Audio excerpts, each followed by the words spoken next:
Olá, aluno! Vamos às orientações de estudo da unidade de aprendizagem 5 da disciplina Comportamento Organizacional.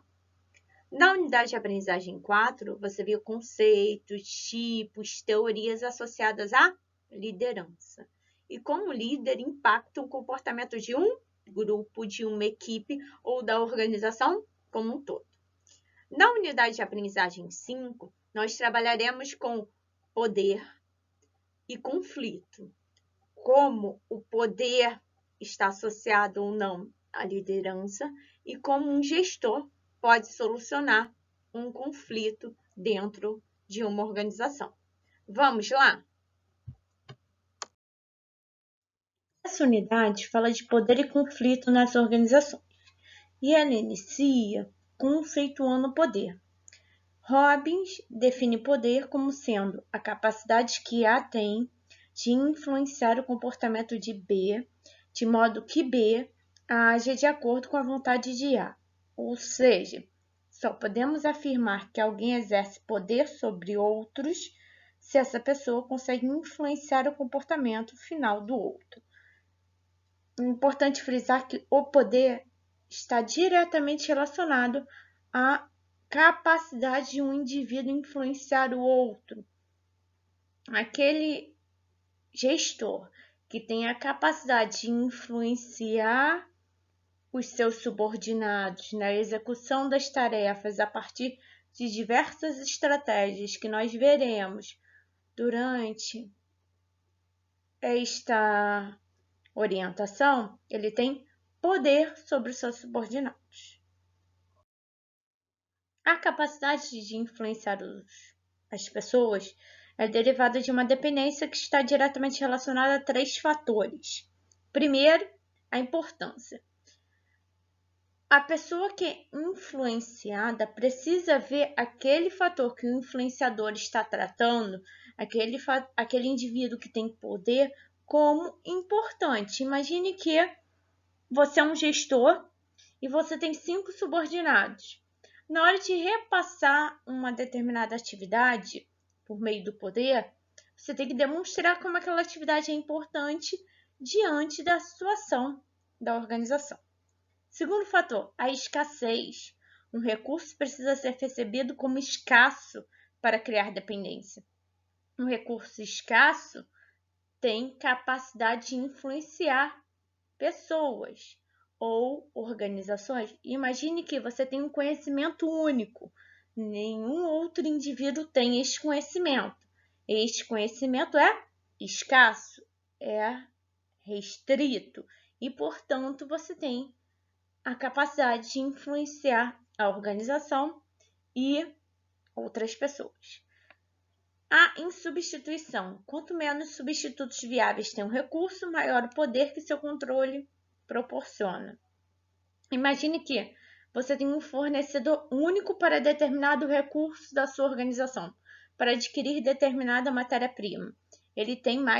Esse fornecedor, consequentemente, terá mais poder sobre a organização, capacidade de influenciar essa organização, porque não existe outro produto substituto.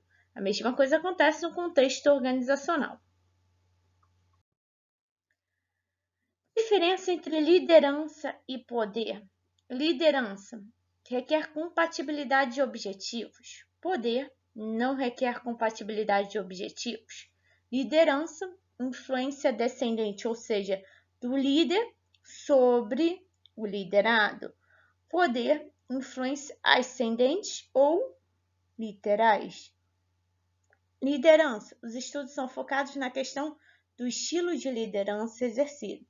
Quanto a poder, os estudos são focados nas táticas de conquista da submissão e vai além do indivíduo, pois o poder pode ser exercido por grupos para controlar outros grupos ou indivíduos. O importante é destacar, liderança está diretamente associada entre um líder e um liderado. Os estudos estão focados no estilo de liderança que esse indivíduo tem. Uma liderança autocrática, uma liderança democrática, uma liderança liberal. Já o poder, não necessariamente ele acontece em uma influência entre líder e liderado. Ele pode acontecer no mesmo nível hierárquico ou em níveis ascendentes, do liderado para o líder. E ele vai além dessa questão de submissão que está muito voltada para a liderança. Na liderança tem o estilo do líder vai influenciar como os subordinados irão trabalhar. No poder, isso não está tão evidente. Existem diversos tipos de poder. O poder formal tem como base a posição que o indivíduo ocupa na organização. Aquele indivíduo que tem uma posição na estrutura organizacional ou no organograma da organização mais elevada, ele tem mais poder em relação a outros indivíduos.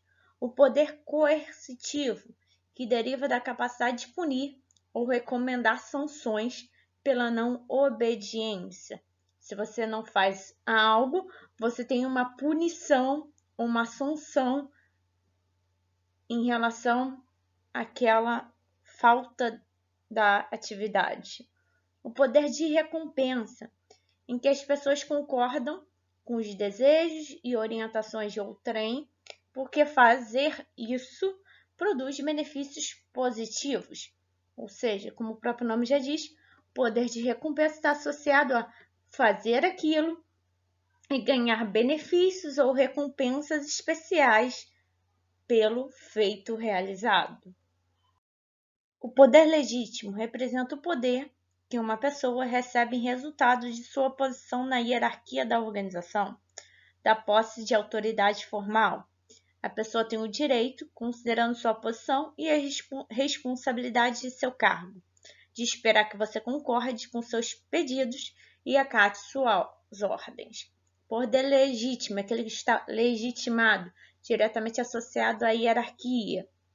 Poder pessoal é aquele que emana das características únicas e especiais de um indivíduo, aquele que só aquele indivíduo possui porque é próprio dele. Poder de competência é a influência como resultado de especialização, habilidade especial ou conhecimento. Ou seja, aquela pessoa tem a capacidade de influenciar os outros porque ela tem competência. Ou seja, ela tem um conhecimento, uma habilidade ou uma atitude que são escassos, são únicos. E o poder de referência é a identificação com a pessoa que tem recursos ou traços pessoais desejáveis. Ou seja, você gosta da pessoa, você se identifica com a pessoa, você atribui a ela uma referência do que você quer ser e, portanto, é influenciado pelas atividades ou pela fala dessa determinada pessoa. Conceitos de autoridade. Para Max Weber, a autoridade ou dominação se manifesta quando há influência de alguém sobre outrem de forma legítima, ou seja, associada à sua posição na hierarquia. A diferença de autoridade para poder é que a autoridade sempre está associada à forma legítima, ou seja, à hierarquia, e poder nem sempre está associado à hierarquia. Um indivíduo pode ter autoridade e pode não ter poder, e outro indivíduo pode ter poder e não ter autoridade. Como assim? O indivíduo que tem autoridade e não tem poder, ele está numa posição hierárquica alta dentro da organização e pode mandar nos outros indivíduos. Um indivíduo que tem poder e não tem autoridade, ele pode influenciar outros indivíduos na mesma posição hierárquica que ele ou influenciar o gestor, mas ele não tem autoridade, não tem o direito de mandar em outras pessoas por causa da sua posição hierárquica que é baixa dentro do organograma. Formas de autoridade. A primeira forma estipulada por Weber é a autoridade tradicional. Como o próprio nome já diz, a autoridade tradicional é baseada no quê? Na tradição cultural. naquilo que é determinado como costume, a autoridade herdada de mitos, costumes, hábitos e tradições. Sempre foi assim e sempre será assim ao longo do tempo, porque esse costume, essa prática, este hábito foram herdados. A autoridade carismática está diretamente associada aos traços pessoais de um indivíduo. É baseada no carisma que aquele indivíduo tem perante os seus subordinados. E a autoridade legal é fundamentada nas regras e normas estabelecidas por um regulamento, reconhecido e aceito por um grupo, ou seja, baseado na lei, na justiça. Vou tentar citar alguns exemplos para melhor compreensão. A autoridade tradicional é aquela baseada em uma sociedade que tem rei, rainha, príncipes, princesas, estabelecidos por meio de tradições e costumes definidos como corretos ao longo do tempo. A autoridade carismática é aquela baseada em um determinado indivíduo. Um indivíduo tem carisma, é capaz de influenciar outros indivíduos por meio do carisma que ele tem e do que ele fala. Martin Luther King foi um exemplo de autoridade carismática. E autoridade legal. Nossas leis estabelecidas são exemplos de autoridade legal. Código Civil, Código Penal, em que as leis fundamentam as atividades envolvidas por determinados indivíduos em uma sociedade. Táticas de influência. As táticas de poder, também conhecidas como táticas de influência, são as maneiras que as pessoas usam para transformar suas bases de poder em ações específicas. São divididas basicamente em 9 táticas. São formas do indivíduo influenciar o outro. Vamos conhecê-las? Persuasão racional é a utilização de argumentos lógicos, da razão, fatos e dados para demonstrar a relevância do que está sendo pedido. Ou seja, se eu quero influenciar uma pessoa e utilizar a persuasão racional, eu vou demonstrar por meio de dados. Eu vou criar uma empresa relacionada ao mercado de pet shop, porque esse mercado está crescendo em tantos por cento no Brasil e no mundo. Ou seja, eu vou utilizar dados. Apelo inspiracional. Busca por um comprometimento emocional ligado a valores, ideias, necessidades, esperanças e aspirações. Ou seja, vou tentar influenciar um indivíduo utilizando a emoção dele, os valores que aquele indivíduo possui. Aquele indivíduo, eu percebo que um valor para aquele indivíduo é a ética. E eu tentarei influenciar esse indivíduo utilizando esse valor como base para meus argumentos. Insinuação. Uso de bajulação, elogios e agir de forma amigável antes de fazer um pedido, buscando apoio. Ou seja, eu vou tentar bajular esse indivíduo, trabalhar com muitos elogios para que ele possa retornar para mim em formas retornar aquilo que eu desejo como um fator positivo. Barganha. Uso de negociação por meio de troca de benefícios ou favores, mesmo que seja no futuro. Ou seja, eu faço uma coisa para você e você faz uma coisa para mim. Coalizão. Conseguir o apoio de outras pessoas na organização por meio da construção de alianças para dar respaldo ao pedido. Unir pessoas e construir alianças demonstrar para essas pessoas que se elas estiverem do meu lado, elas conseguirão benefícios a respeito daquilo que for solicitado. Pressão, utilização de avisos, exigências persistentes ou ameaças para conseguir apoio para realizar o que se deseja.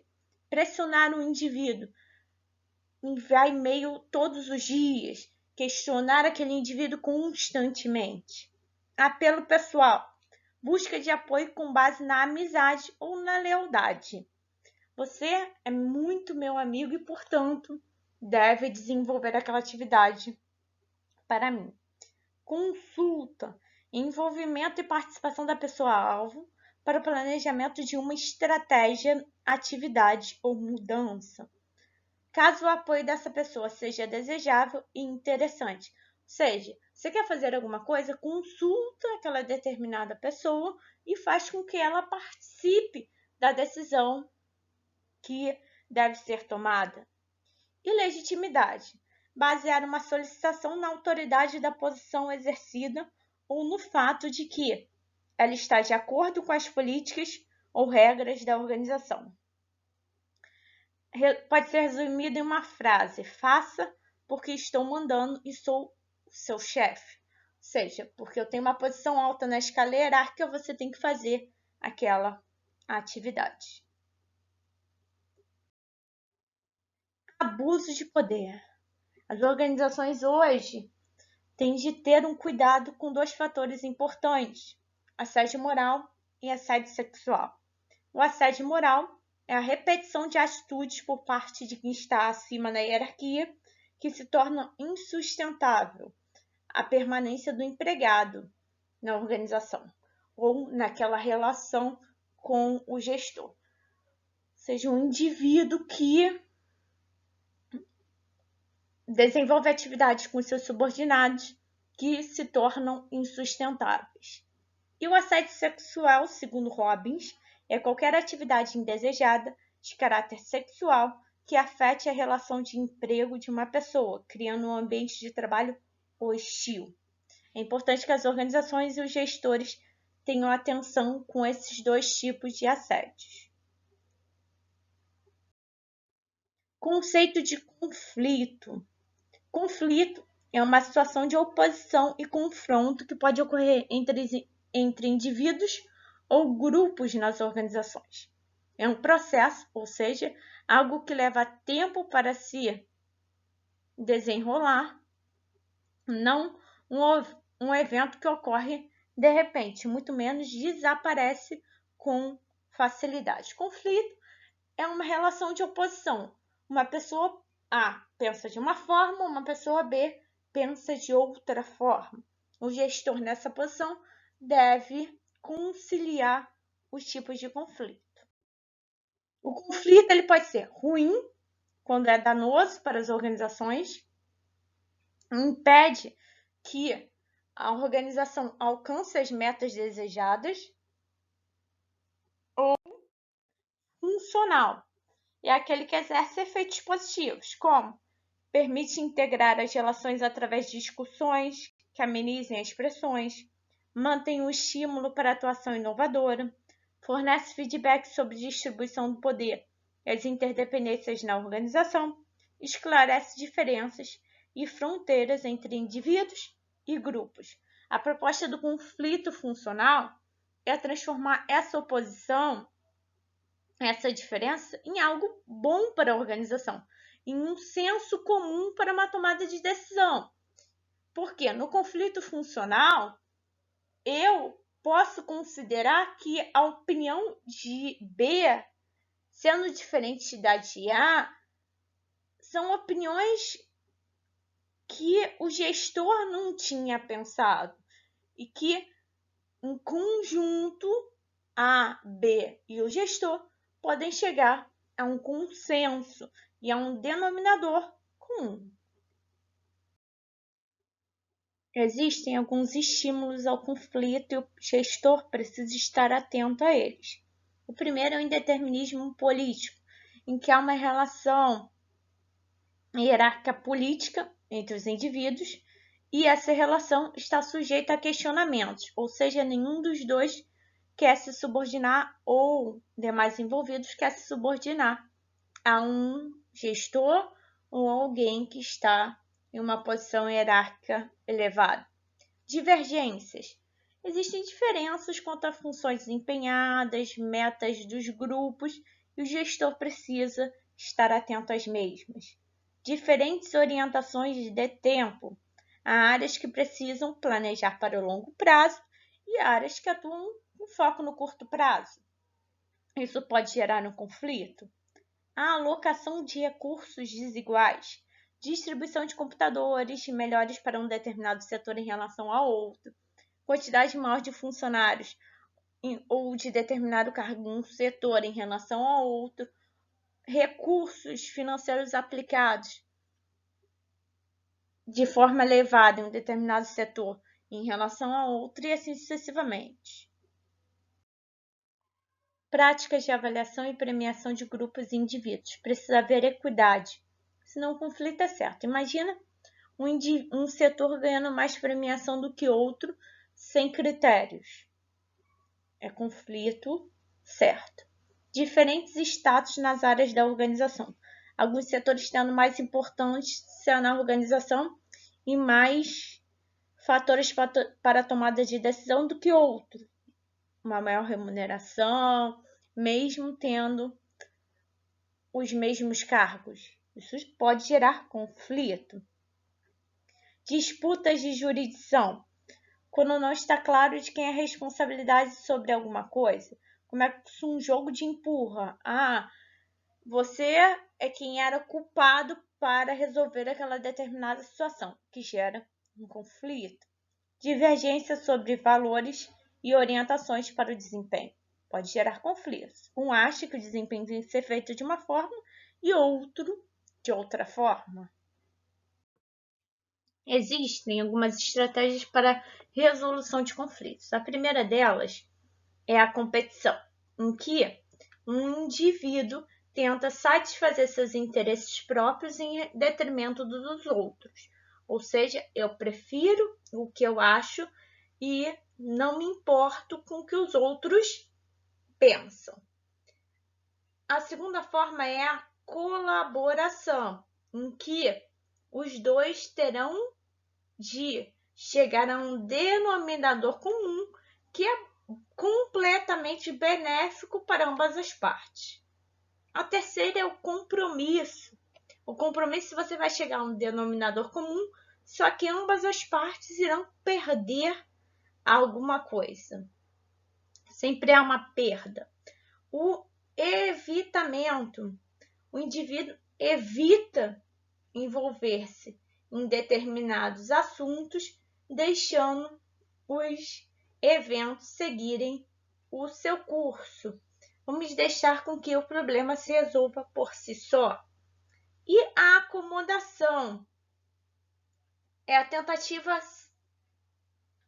direcionada para solucionar o conflito dos outros, se esquecendo do que ele deseja.